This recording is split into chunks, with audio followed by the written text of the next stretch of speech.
Next thing is some big news. We got DJ Lagway, 2024 5-star quarterback recruit, has set his commitment date for my birthday. That weekend is going to be busy. I think Desmond Ricks is visiting that week. I want to say there's a couple more commitments happening that weekend on the 4th, the 5th, probably the 6th, and the 7th. It's going to be a busy weekend. Do you know what also December 7th is?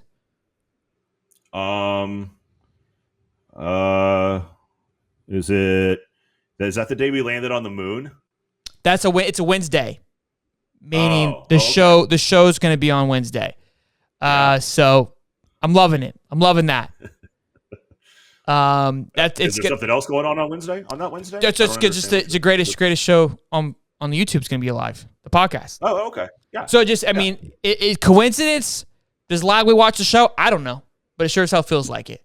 You want to talk about getting the 2024 class hot and rolling and steamy? That's going to get things going, boys and girls. And look, it's going to help for that 2023 class too. Believe it or not, I think it will, because they're going to see like, hey, that's where the future is too. Some of us are going to be part of that future.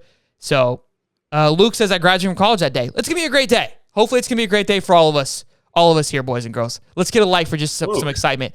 I see the Gator Nation in here is fired up about On3, just not happy with the reporting and saying they've all unsubscribed and they're done with On3. On3 is getting a lot of flack. It's tough out there for them boys. Da Vinci says my prediction, Hermione lands at UF. So look, good stuff there for Lagway. And then there was a lot of news this past few days with people being dismissed. Obviously, DeJuan Black being dismissed today. Was it today? My days are all fixed up. I'm pretty sure. Yeah, I'm pretty sure it was today. I think so. Yeah, it said 7 hours ago when I saw it. Yeah. This one I feel like hit Florida fans a little bit different. I know a lot of Florida fans are like, "Hey, we have nothing but respect for DeJuan." As for why, we don't know. He's entering the transfer portal. We haven't seen him much this year. He had a big onside recovery against the Tennessee game. Outside of that, he hasn't really been he's been quiet. It's been quiet from that corner. But obviously, we had as well as that some portal. Guys hit the portal. We had Nick Helsinki, the tight end. Griffin McDowell, I think I said his name incorrectly as well too.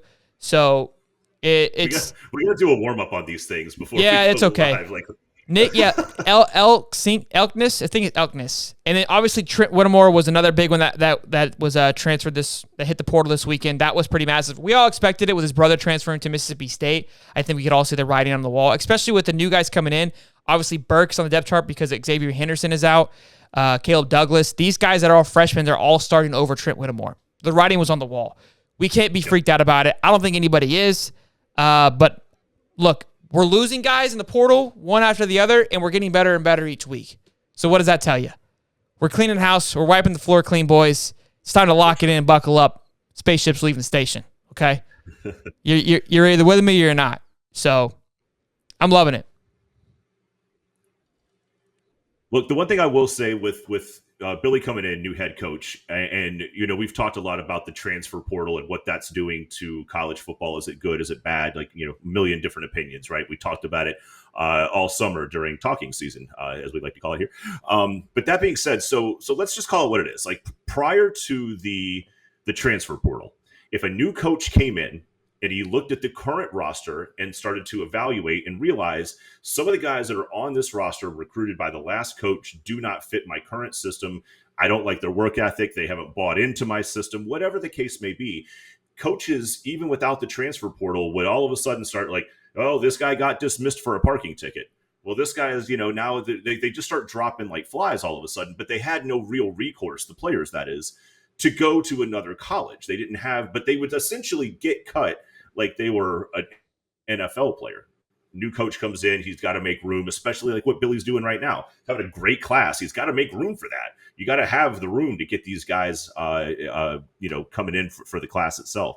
But right now, Billy can come in, he can give these guys options. He can let them know this isn't a fit. I don't see a long-term spot for you here. And these guys have an option to jump into the portal, go somewhere else. So it makes this whole situation of a new coach coming in, getting rid of maybe some guys that aren't buying into his system, gives them opportunities to where their career doesn't just take this huge hit by having to take a redshirt year to go from one college to the next. So what Billy's doing right now is what I think a lot of coaches have been doing for many, many years. It's just, it looks cleaner.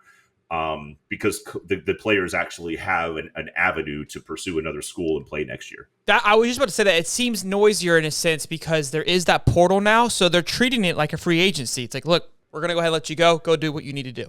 We're giving you time now. It looks like all the kids are leaving. No, they're not. Like, this is an agreement. The writing's on the wall. It's like, hey, you guys, we're going to go ahead, and you talked about it before of like, hey, where one kid says, hey, I'm taking away my.